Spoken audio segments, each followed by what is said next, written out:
જય શ્રી કૃષ્ણ પ્રિય વૈષ્ણવો, આજે આપણે વ્રજ નિકુંજ હવેલી દ્વારા આયોજિત કાર્યક્રમમાં બે કૃતિની આડશું સાથે સત્સંગ પણ સાંભળશું.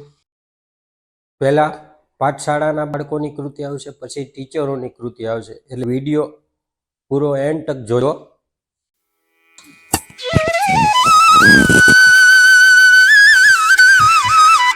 अमंगलानां शमनं मंगलानां महोदयं गोपांगनानां सौभाग्यं श्री गोकुलेन्दुं वयं नमः.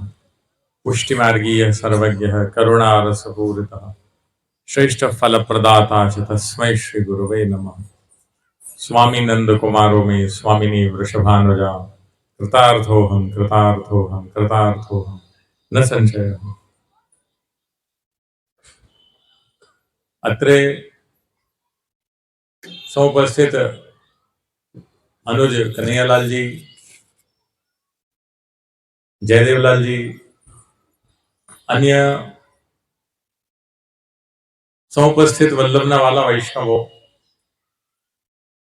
અને જેમને આજે આપણને કદાચ નહીં ભૂલવા જોઈએ એવા જે આ સુંદર મજાની કૃતિ કરવા વાળા પાઠશાળાના બધા બાળકો,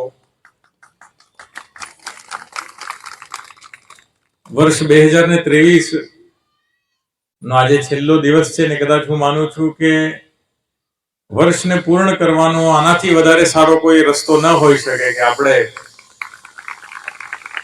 ઠાકોરજીના અન્નકૂટના દર્શન કરીએ, આપને નિરખીએ અને છેલ્લે મહાપ્રસાદ ગ્રહણ કરીએ. વર્ષ એક વૈષ્ણવ તરીકે પ્રારંભ પણ પ્રસાદ લઈને કરવો જોઈએ અને અંત પણ પ્રસાદ લઈને જ કરવો જોઈએ કે નહીં? જે કહેવાય છે કે વૈષ્ણવનું જીવ કાયમ દુનામાં જ હોય, દળિયામાં, કે ભાઈ મને શું મળશે શું નહીં મળે. અને આજે તમે જ મને કહો, તમે આજે હવેલીએ દર્શન કરીને આવ્યા અન્નકૂટના, તો પ્રભુને નિરખ્યા કે સામગ્રીને નિરખ્યા?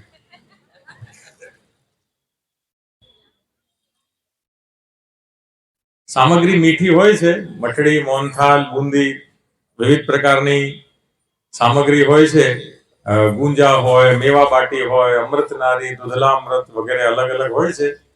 બોલીશું તો જ મુખમાં આપણા મોઢામાં પાણી આવે એવી હોય. પણ એ ભૂલશો નહીં કે એ સામગ્રીથી પણ કંઈક વધારે મીઠા હોય તો આપણા ઠાકોરજી છે. મધુરાધિપતિ રખિલમ મધુરમજી કહેવાય છે કે સૌથી મધુર હોય, મીઠા હોય તો આપણા પ્રભુ.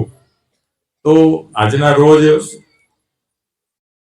હું માત્ર એટલું જ કહીશ કે જરૂર આપ સર્વનો, જે વ્રજવાસીઓનો જે શરણાગતિનો ભાવ હતો ઠાકોરજી પ્રત્યે એ વધે. આજનો પર્વ છે અન્નકૂટોત્સવ. એ ઠાકોરજીની ગિરિરાજ ઉદ્ધરણ લીલા, નાની આંગળી પર આપશ્રીએ જે પર્વત ઉપાડ્યો, ગિરિરાજજી ઉપાડ્યા, એની પાછળની આ ઉત્સવ છે. અને વ્રજવાસીઓથી જરૂર શીખવા જેવું છે. કંઈક પણ હોય ને કૃષ્ણ પાસે દોડી જાય. સૌરાષ્ટ્રના ગામમાં પેલા ખબર બારવટી આવતા, એમ વ્રજમાં પેલા રાક્ષસો આવતા. રાક્ષસ આવે ને ઠાકોરજી પાસે દોડી જાય. ગાયો ચરાવી હોય તો કૃષ્ણ, રાક્ષસ આવે તો કૃષ્ણ, રાસ કરવો હોય તો કૃષ્ણ, કે ધમાલ કરવી હોય તો કૃષ્ણ. તમે જો, સુખમાં પ્રભુ, દુઃખમાં પ્રભુ. આ સાચો વ્રજવાસી છે, શરણાગતિની ભાવના. અને એવી જ ભાવના આ કતારગામ, અમરોલી, ડભોલી વિસ્તારના વૈષ્ણવની સ્થાપિત થાય, એ જ અમારો સદભાવ છે આપ લોકો પ્રત્યે. કંઈક પણ હોય ને તો આપણા ઠાકોરજી.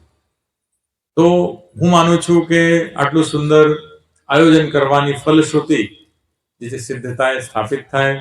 એટલે પ્રત્યેક વર્ષ આપનું જે પ્રભુ સાથેનું સંબંધ છે ને, જે નાતો છે, એ હજુ મજબૂત થવો જોઈએ. જેમ દોરીની ગાંઠ હોય, આપણે વારંવાર ટાઈટ કરતા જઈએ, ચેક કરતા જઈએ કે ભાઈ હા ગાંઠ બરાબર છે કે નહીં, ગાંઠ બરાબર છે કે નહીં. તો સુરત આવીને આ સૌરાષ્ટ્રના દીકરા દીકરીઓની ગાંઠ ઢીલી નહીં થવી જોઈએ, સમજ્યા ને? એ મજબૂત થવી જોઈએ. તમારે સારા વૈષ્ણવ બનવા જોઈએ. તમારી અંદરનો ભાવ વધુ મજબૂત હોવો જોઈએ. ને કંઈક પણ હોય, દિવસ ઉગે કે દિવસ આથમે, સુખ આવે કે દુઃખ આવે, પૈસા ખૂબ વધે કે ન વધે, ઠાકોરજી.